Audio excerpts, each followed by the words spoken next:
qui nous dit, vous Ahmadi, vous vous appuyez sur le hadith La Mahdi ila Isa pour affirmer qu'Issa et le Mahdi sont une seule et même personne. Vous admettez que ce hadith est faible, mais vous dites faible ne veut pas dire faux. Très bien. Mais alors comment expliquez-vous que votre propre fondateur, Mirza Ghulam Ahmed alayhi salam, a catégoriquement rejeté tous les hadiths sur l'imam al-Mahdi en les déclarant faux? Donc il nous met Aqiqatul Mahdi en 1899. Alors, soit vous suivez un hadith qui a lui-même été renié, soit vous admettez que Mirza Ghulam Ahmed alayhi salam s'est trompé en déclarant ce hadith comme faux. Quelle est votre position? Alors, Sadid Saïm, je commençais par vous. Concernant la première question, c'était comment Oui. savoir déjà de base si un hadith est fort et faible, et est-ce que forcément le faible, on doit le rejeter?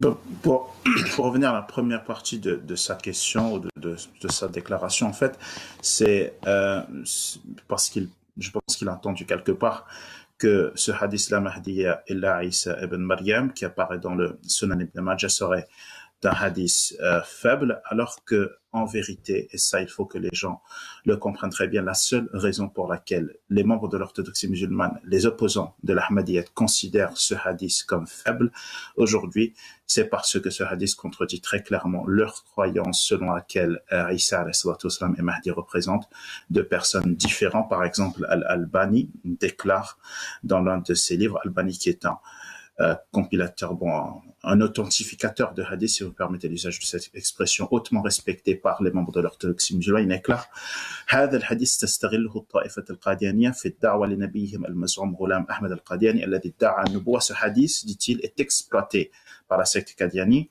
à savoir les Ahmadis, pour promouvoir leur prophète prétendu Mirza Ghulam Ahmad alayhi salam, qui a revendiqué la prophétie. Donc il n'est pas difficile pour un lecteur perspicace de comprendre pourquoi les savants ont cherché à affaiblir ce hadith. C'est très précisément, comme je l'ai évoqué plus tôt, parce que les Ahmadis s'y réfèrent. Donc il y a des recherches qui ont été effectuées par la communauté musulmane Ahmadiyya pour démontrer très clairement que les allégations entourant l'authenticité de ce hadith ne sont pas avérées. Par exemple, je vais vous donner un résumé.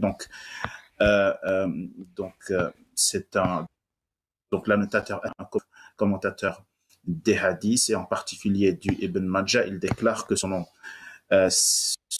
certains, Al-Jundi, à savoir l'un des narrateurs de ce hadith, est soumis à des critiques acerbes, mais on lit à ce sujet que oui, il était certes qu'il était inconnu majhoul, mais en vérité, ceci n'est pas correct parce que des savants éminents de l'islam ont rapporté d'autres hadiths qui sont acceptés par tous et qui passent très précisément par Al-Jundi. Et il y a Yahya bin Ma'in qui l'a déclaré comme sa chose. La deuxième chose que j'aimerais mentionner, pourquoi Mirza Ghulam Ahmad alayhi salam a-t-il rejeté tous les hadiths sur l'imam Mahdi? Et le détracteur nous présente une citation de Haqiqatul Mahdi, un livre que le Messie premier alayhi salatu wassalam a écrit en 1899. Donc, il ne présente pas de référence exacte. Je vais vous lire les premières lignes de ce livre pour voir si oui ou non notre détracteur a raison lorsqu'il déclare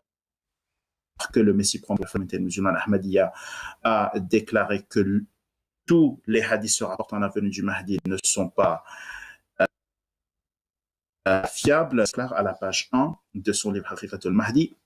Ma croyance est celle de ma communauté au sujet du Mahdi et du Messie, et que tous les hadiths relatifs à la venue du Mahdi ne sont en aucun cas entièrement fiables et authentiques. Mais le Messie prophète islam ajoute, à mon avis, ils sont sujets à 3 types d'objections, ou en d'autres termes, ils ne sortent pas de 3 catégories. Donc il y a en premier lieu des hadiths qui sont fabriqués, non authentiques et faux. En deuxième lieu, des hadiths qui sont appelés ou étiquetés da'if, à savoir faibles ou critiqués majrouh. Et troisièmement, et ceci est très important, le Messie prophète déclare dans son livre Haqiqatul Mahdi, il y a des hadiths qui sont en réalité authentiques, et leur authenticité est confirmée par le fait qu'ils ont été rapportés par plusieurs chaînes de confiance. Et il ajoute un tout petit peu plus loin, ces hadiths, parlant du Mahdi, annoncent seulement la venue d'un Mahdi, d'un homme bien guidé et cette personne ne mènera pas de guerre, ne versera pas de sang et ne commandera pas d'armée. C'est uniquement par sa spiritualité et son attention spirituelle qu'il rétablira la foi dans les cœurs. Et le Messie premier alayhi salatu wassalam poursuit en citant ce hadith qui, à propos duquel on a parlé, à savoir l'Al-Mahdiya, illa Isa ibn, pour être très précis et très clair aux téléspectateurs, le Messie premier alayhi salatu wassalam n'a jamais rejeté tout concernant la venue du Mahdi. Ce que dit le Messie premier alayhi salatu wassalam en somme et en substance, c'est que